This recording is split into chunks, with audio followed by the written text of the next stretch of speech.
The most popular book on manifesting ever written calls a law of attraction a law of growth. Everyone skips that word. Growth. They fixate on attraction, on magnetism, on some invisible force yanking desires out of the ether and into their lap. But Charles Haanel buried the actual mechanism in plain sight, and it changes everything about how this process works. If you've been trying to force results into existence through sheer willpower and affirmation, you've been operating against the very principle the system describes. Haanel published the Master Key System in 1912 as a 24-part correspondence course.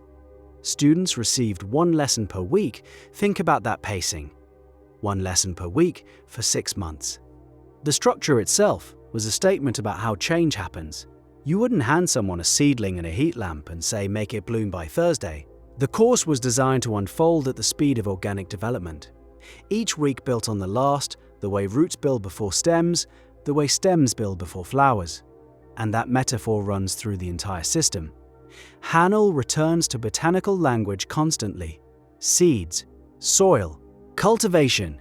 He describes thought as a seed planted in the soil of the subconscious mind, and is precise about what that means. A seed doesn't force its way into becoming a tree. It participates in a process already in motion. Sunlight, water, soil chemistry, temperature. The seed's job is to be viable and to be planted in the right conditions. The rest unfolds according to principles that were operating long before the seed existed. This is where most people misread the entire framework. They treat attraction like a transaction. I think the thought, I feel the feeling, and the universe delivers the package. Haanel's model looks nothing like that. His version says you plant a mental pattern, you sustain it with attention and emotional consistency, and then growth happens through channels you couldn't have predicted or controlled. The result arrives the way fruit arrives on a tree, as the natural output of a living system doing what living systems do. So why does the forcing approach fail? Because force operates on a completely different logic than growth. Force is mechanical. You push, something moves. Double the push, double the movement. Linear, predictable. Growth follows a different curve entirely. A bamboo plant spends its first 5 years building root systems underground. Above the surface, almost nothing visible happens. Then, in roughly 6 weeks, it shoots up to over 70 feet. Someone watching only the surface would call those first 5 years wasted. Someone watching the root system would call them essential. Haanel understood this asymmetry. He writes about the world within creating the world without, and he's careful to frame it as a developmental process. The internal shift comes first. The external evidence comes later. And the gap between those two events, the internal commitment and the external proof, is where almost everyone quits. They planted the seed on Monday. By Wednesday, nothing has sprouted. They dig it up, examine it, replant it somewhere else. Then, wonder why nothing grows. There's a specific passage in week 11 where Haanel compares this process to the way a lens focuses light. Scattered light illuminates. Focused light burns. The concentration of thought works the same way. Diffuse attention produces general awareness, but sustained focus on a single outcome generates heat. Generative heat. The kind that catalyzes change in the material it touches. But a lens doesn't strain. A lens sits in position and lets physics do the work. The effort is in the positioning, in the alignment. After that, the burning happens on its own. This reframes what work looks like inside the system. The work is mental consistency, returning to the same clear image day after day, keeping emotional alignment with the outcome you've chosen, refusing to uproot the seed every 48 hours because you can't see a sprout yet. That's the labor. And it feels suspiciously like doing nothing, which is exactly why people abandon it in favor of force. Force feels productive. You're sending emails, making calls, grinding, pushing. And those actions have their place. Haanel never advocates sitting in a dark room and waiting for a check to appear. He talks about the law of attraction, creating conditions and experiences and environment through which the desired result manifests.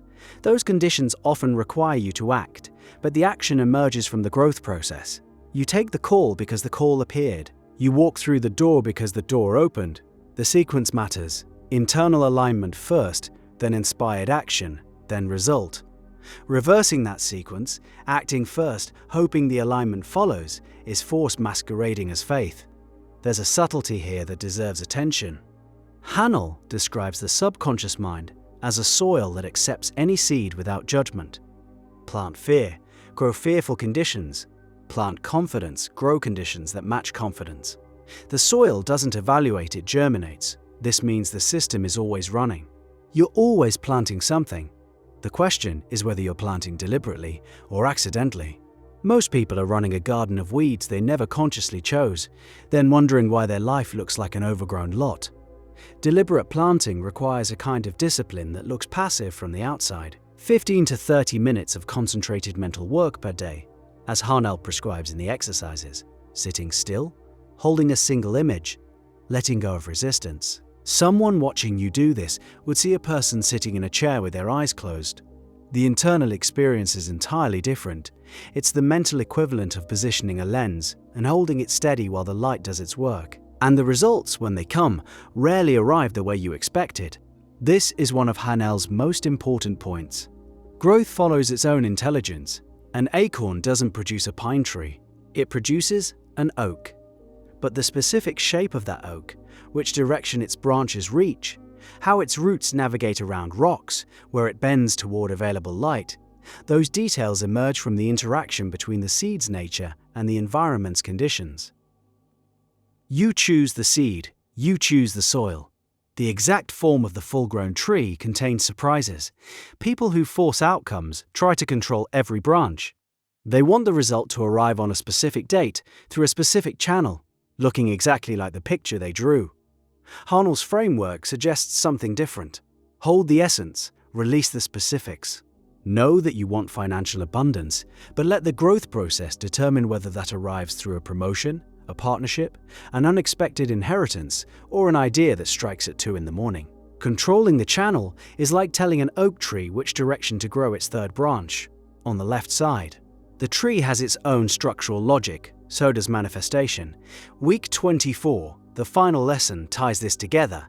Haanel writes about the individual mind connecting to a universal creative principle. The language is early 20th century, but the mechanism he describes is ecological. A single tree participates in a forest. A single cell participates in a body. The individual mind participates in a larger intelligence that coordinates outcomes across circumstances no single person could manage. Force assumes you have to do all the coordinating yourself. Growth assumes you're participating in a system that handles coordination at a level you can't access consciously. This is where the framework gets genuinely uncomfortable for high achievers, because it means the optimal strategy, after doing the internal work, is to pay attention and respond rather than to strategize and execute. The gardener who plants a seed and then stands over it yelling "grow" is absurd. Everyone can see that.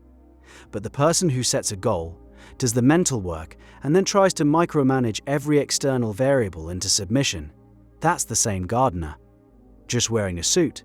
Haanel's system asks for something harder than effort. It asks for trust in a process that operates on its own timeline, through its own channels, producing results in its own form. The effort goes into the planting. The discipline goes into the consistency. Everything after that requires a kind of engaged patience that our culture almost never rewards. We celebrate the grind. We make heroes of people who outwork their competition through brute force. Haanel suggests the deepest results come through a different mechanism entirely. One that looks, from the outside, like a person who planted something and then simply paid very close attention to what grew. You've been watering something your whole life.